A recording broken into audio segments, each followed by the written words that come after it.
Na aula de hoje o tema é o tópico terceiro do programa, né, Fundamentos Teóricos do Nacional Desenvolvimentismo. Vocês tiveram acesso ao texto e eu vou pontuar algumas questões apenas brevemente que o texto aborda, né? Então, nesse ponto do Fundamentos Teóricos do Nacional Desenvolvimentismo, a questão colocada é a questão do George Frederick List e do João Severiano Maciel da Costa, né? Em especial o List, que é o grande teórico do nacional desenvolvimentismo, que ele faz, de fato, de forma mais concreta, o enfrentamento ao liberalismo econômico. Isso no início do século XIX, né? É importante a leitura do List. Eu até gostaria que as pessoas excedessem ao texto da Carvalho, né, da Sueli Nardes de Carvalho, que vocês leram, e tivessem a paciência e lessem também pelo menos um capítulo do texto do List, Sistema Nacional de Economia Política, porque lá nós fomos perceber como é que ele trata a questão do enfrentamento da ordem de mercado, do capitalismo.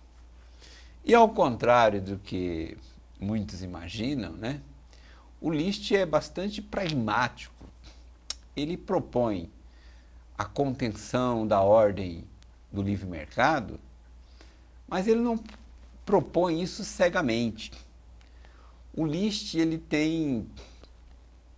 está, inclusive, pensando na Alemanha quando ele escreve, né? E quando ele fala em país desenvolvido, ele está pensando na Inglaterra, que era então o país mais desenvolvido na época, em pleno, vamos dizer assim, a Revolução Industrial estava bombando, né? Ele estava a Inglaterra realizando a Revolução Industrial, e ele imagina como é que pode fazer para promover o desenvolvimento da Alemanha, que então é um país extremamente atrasado, ainda não unificado.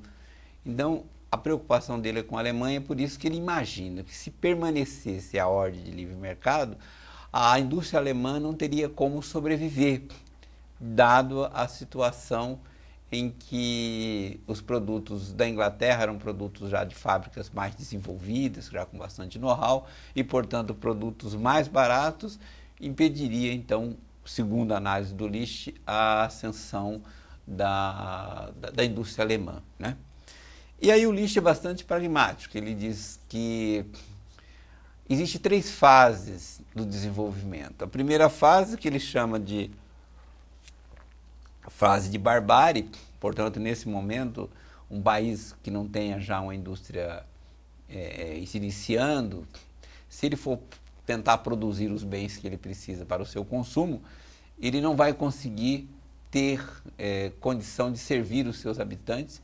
Portanto, é mais conveniente adotar o livre mercado, porque adotando o livre mercado, ele passa a adquirir os produtos fabricados nos países mais desenvolvidos, e é sempre os produtos fabricados nos países mais desenvolvidos são produtos mais baratos, e, consequentemente, alimenta o desenvolvimento daquele país que estaria, então, em condições de barbárie. E o que você pode chamar um país em condições de barbárie no início do século XIX? O Brasil, por exemplo, né? Ao contrário do que imaginava o João Severiano Maciel da Costa, lá naquela obra Memória sobre a Escravidão, o Brasil, na análise do próprio List, não teria condições de organizar a sua indústria nacional, tendo em vista o estágio que se encontrava. E o List diz que há também um segundo estágio, que é o momento das indústrias nascentes, e o terceiro estágio, quando se trata já da indústria desenvolvida, né? Então, o List, o compromisso dele, né, ao estabelecer barreiras alfandegárias que protejam a indústria nacional, era somente nesse segundo estágio, não no primeiro, que ele chamava estágio de barbárie, não no terceiro, do que já era economia desenvolvida, mas sim nesse segundo estágio.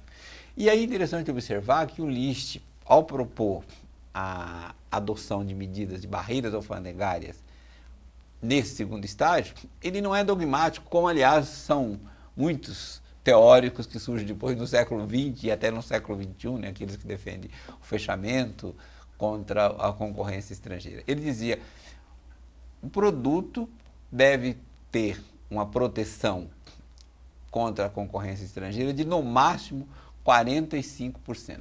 É bom lembrar que no Brasil já esteve momentos em que a economia foi fechada totalmente, proibindo a importação de produtos estrangeiros que tivessem similar nacional. Então, aqui os teóricos foram muito mais, e os políticos, né, foram muito mais radicais do que o próprio Licht, que é o pai, na verdade, do nacional-desenvolvimentismo.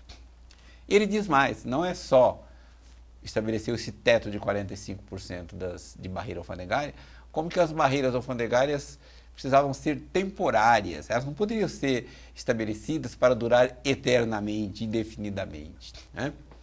Então, o Licht, esse grande teórico do nacional-desenvolvimentismo, né, um teórico de maior peso, digamos assim, né? Não gosto de adjetivar os autores, mas é preciso dar esse destaque para mostrar que era o teórico de maior peso.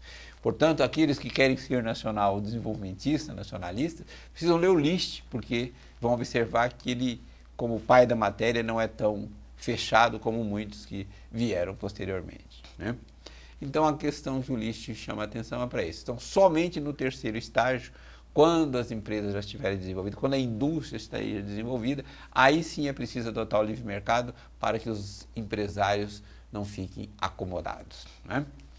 É interessante observar ainda com respeito ao Licht que muitos dos autores utilizam do conteúdo do Licht e acabam não citando, né? A própria produção da CEPAL, na verdade, não tem nada de novo, né? A produção da CEPAL aí na segunda metade do século XX é tudo baseado nos próprios princípios do Licht, e poucos são os autores da CEPAL que citam o Licht, né? Então, utilizam do Licht, não apresenta nada de novo, reapresenta o Licht, ou melhor dizendo, reapresenta as teses do Licht sem citar o Licht, como se fosse algo inovador, né?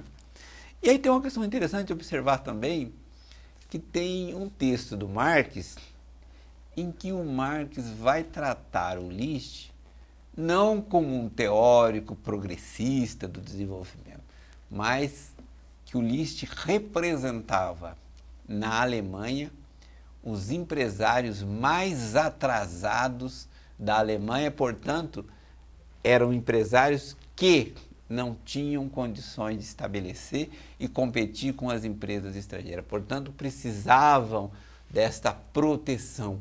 E que é este segmento que o Licht representava na primeira metade do século XIX na Alemanha, né? Então, de uma forma ou de outra, eu acho que o tema é importante observar, né? E quem quiser analisar a questão do Brasil, aprofundar um pouco a leitura aí do João Severiano Maciel da Costa, que seria, poderia dizer assim, o primeiro grande teórico do nacional-desenvolvimentismo no Brasil, e pela própria condição do Brasil, bem mais acanhado do que o Licht, né? Mas eu diria que o historiador ele não pode deixar, professor de história, né? Ele não pode deixar de conhecer a obra do Licht. E esse texto da Sueli Nardes de Carvalho é bastante interessante. Ele está inclusive em parceria com o professor Moacir José da Silva, que até na cópia que eu anexei não constei o nome do professor Moacir José da Silva, que também é autor daquele primeiro texto que eu passei para vocês. É um texto interessante observar a análise que ela faz e pensar, né, que o nacional-desenvolvimentismo foi uma fase da argumentação teórica, né, no campo econômico, de enfrentamento das teses do livre mercado, do Adam Smith, portanto, das teses do liberalismo econômico.